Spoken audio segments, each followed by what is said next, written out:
para el examen, pues no se puede hablar en el examen. ¿Y la foliada? Esa no la encontré, toca preguntarle a Sandra. Sandra no está por ahí. Pero esa no la pregunto, porque esa lámina es inhumana. ¿Por qué debería? No, Porque es bonito. porque ustedes ni siquiera ven la lámina si no saben que es la más fea, con burbujas, esa es. Entonces.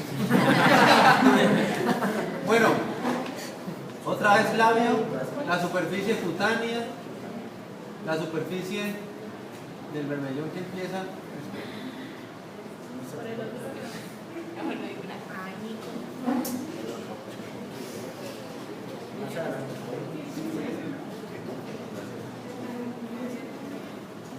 Acá empieza el vermellón y se volvió a perder.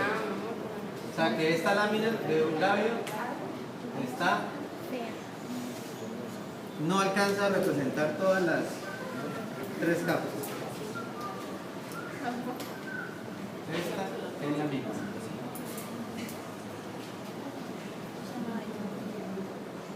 Ahora revisemos, ustedes me dicen órgano y empecemos a revisar ya el tracto gastrointestinal, las capas, porque estas capas se repiten en el resto del tracto gastrointestinal.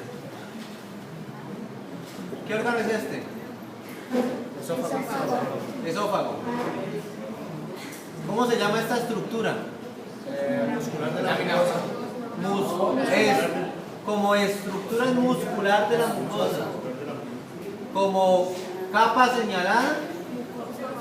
¿Cuál es la capa señalada? Mucosa. La mucosa tiene esto que ¿qué es? El epitelio escamoso y la lámina propia. Capa señalada.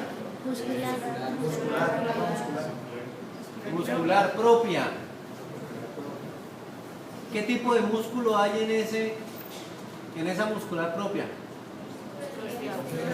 Músculo esquelético, más que todo. ¿Y músculo? Liso. ¿Qué tercio es? Tercio medio. Entonces, ¿qué capa es esta? Adventicia. Porque en el tercio medio y tercio superior hay adventicia. ¿Sí es la diferencia entre el músculo esquelético y el músculo liso? Nombre. Escuchen, nombre, esofágica propia. Clasifique la estructura. Tubular simple ramificada con conducto excretor.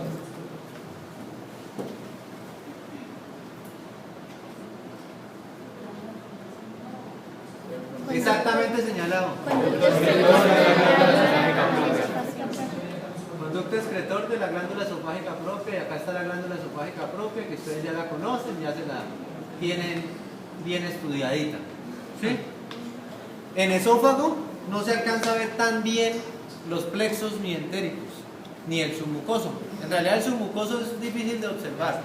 Ustedes recuerdan del semestre pasado que el sistema nervioso parasimpático coordinaba la secreción de las glándulas y coordinaba el peristaltismo a partir de dos plexos, un plexo submucoso y un plexo mientérico. ¿Sí? Tiene sus epónimos ahí, pero plexos submucosos y plexos mientéricos. Bueno, ¿dónde se ve mejor el plexo mientérico? Porque el submucoso es mejor que lo revisen para la teoría. Recuerden que el plexo submucoso es el encargado de la secreción glandular y el mientérico más que todo del peristaltismo. El plexo mientérico se empieza a ver mejor en los intestinos, tanto delgado como grueso. ¿Ustedes quieren buscar plexo mientéricos? O si yo quiero preguntarles plexo mientérico, más bien voy y busco un intestino. Más que un esófago o que un estómago. Casi no se ven, no están tan pronunciados. Entonces recuerden que el plexo mientérico también se podría ver en tracto gastrointestinal, en este caso no. Capa señalada. Capa señalada. Submucosa. Capa señalada. Listo. Esófago entonces no pierde, ¿cierto? Yo sé que no hemos visto la teoría en este semestre de esto, pero ustedes ya vieron la teoría del semestre pasado. O sea que del órgano que vamos a ver ahorita, o sea, del estómago. Pero igual vamos a revisarlo.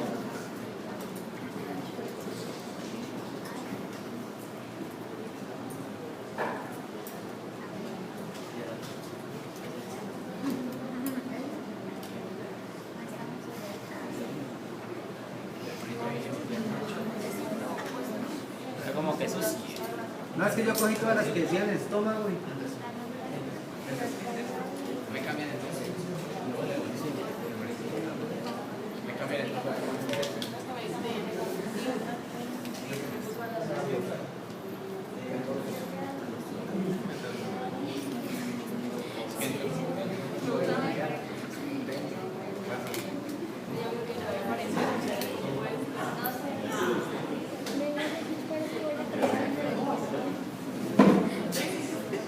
Miren, cuando uno quiere estudiar estómago, la región que más sirve para estudiarlo es la región del fondo y del cuerpo. Bueno, ¿dónde está?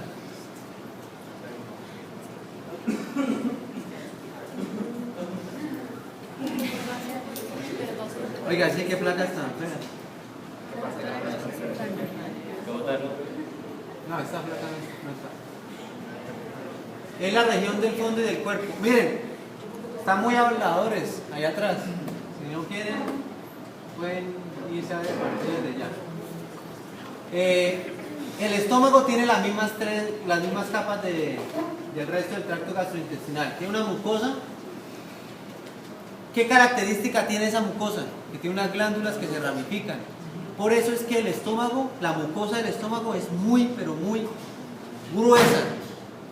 Si ustedes de pronto dudan en qué órgano es, porque yo les puedo poner acá el indicador y solamente les pregunto órgano, no más, puede ser la pregunta del examen, órgano. Ustedes con esa mucosa pueden definir de una qué órgano es. Primero que todo, miremos la parte superficial del estómago. ¿Tiene repliegues o tiene vellosidades? Es como aplanadita. Obviamente macroscópicamente sí se alcanzan a ver repliegues, pero porque pues, hay salientes de la mucosa y de la submucosa que alcanzan a visualizarse más macroscópicamente, pero microscópicamente en realidad la región superficial de la mucosa es aplanada. Eso ayuda. ¿Qué otro órgano del tracto gastrointestinal tiene la mucosa en la parte apical aplanada? ¿Cuál? No. Es que el píloro hace parte del estómago, ¿no? ¿El intestino delgado? No. El colon, el intestino grueso. El intestino grueso no tiene vellosidades. Entonces el epitelio en la parte más superficial también es aplanado. Eso ayuda mucho. Y ahora, ¿cómo distingue uno estómago de intestino grueso? Fácil. Por el grosor. El grosor de la mucosa del intestino grueso es muy pequeño. En cambio en el estómago, miren, pero obviamente hay otras características del intestino grueso, que hay glándulas tubulares simples, o sea, glándulas de Lieberkühn, y que adicionalmente hay muchas células caliciformes. Como regla general, en el estómago, en condiciones normales, no hay células caliciformes, son las células mucosas, células parietales, principales, pero no células caliciformes. Cuando empiezan a observarse células caliciformes en el estómago, eso ya es patológico. Ya eso es un indicio de alguna enfermedad, de una gastritis más que todo. Entonces, primero que todo la mucosa, ¿qué sería esto? Como capa no, como estructura, perdón. ¿Qué sería esto? Como capa. ¿Qué sería esto? Muscular propia. Muscular propia. Grande, ¿no? Hay 3 capas de músculo en el estómago que ustedes no tienen que distinguirlas, pero que existen. ¿Qué estructura es esta? Arteria. ¿Pero qué arteria? Arteria muscular. De pequeño calibre. No, arteria muscular de grande. Esta es de mediano. Esta es suficientemente grande. ¿Esta qué es? Una vena. Una vena. ¿Esta? Una vena. Bueno, ahora vamos a identificar las regiones de la mucosa. ¿Qué región, o sea, desde el punto de vista anatómico, dónde podríamos estar ubicados si vemos estas células en el estómago?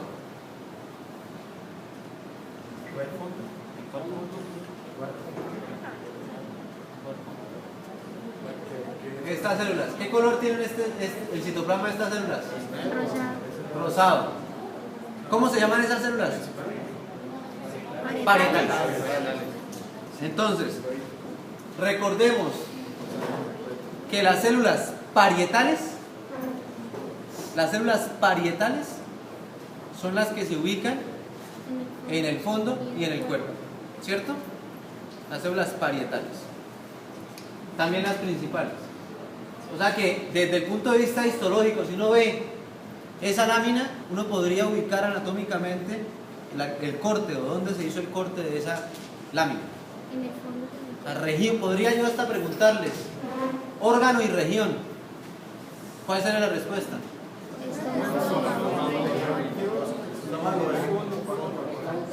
Entonces, región fundocorporal. Ustedes no pueden distinguir si es fondo o cuerpo.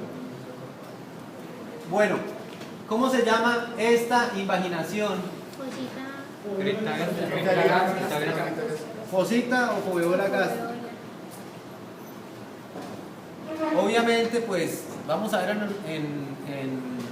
en clase, en teoría, que después de la fosita gástrica se empieza a formar la glándula, y que la glándula, que es una glándula tubular simple ramificada sin conducto excretor, esa glándula tiene sus regiones, ¿sí?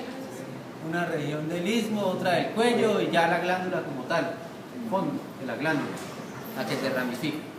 Pero pues acá es muy difícil hacer la distinción, entonces no se preocupen. Yo no les voy a preguntar si es istmo, si es cuello o si es fondo de la glándula. Les voy a poner de pronto la fosita, el indicador se encuentra ubicado exactamente en dónde, o de pronto ya clasifique la glándula. ¿Ustedes qué responden? Clasifique la glándula señalada. Tubular simple ramificada sin conducto excretor. ¿Cuál es el nombre de esa glándula? Oiga, pero que no se note que está en un grano. No, grabé de una. ¿Cómo se llaman esas glándulas? Glándulas gástricas. No es fácil, sí, es muy fácil. ¿Cuáles células se pueden ver en el estómago? Las células mucosas. ¿Cómo se ven las células mucosas de citoplasma claro?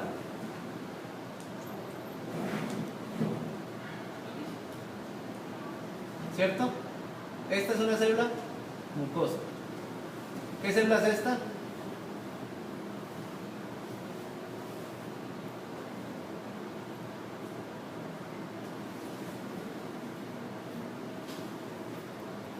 ¿Qué célula es esta? Células mucosas. Las células de mucosa, las células mucosas casi siempre están en la superficie o en el cuello de la glándula, casi siempre. Pero hay algunas regiones en donde las células mucosas hacen parte y constituyen toda la glándula. Ustedes, las glándulas ubicadas en el cárdias y en la región antropilórica, las glándulas están constituidas casi todas por glándulas mucosas. Por eso es que la función de esas glándulas es más que todo producir moco, ¿cierto? Las células que tapizan esas glándulas son claritas, no hay células parietales ni principales. En la región fundocorporal empiezan a observar las células parietales y las células principales.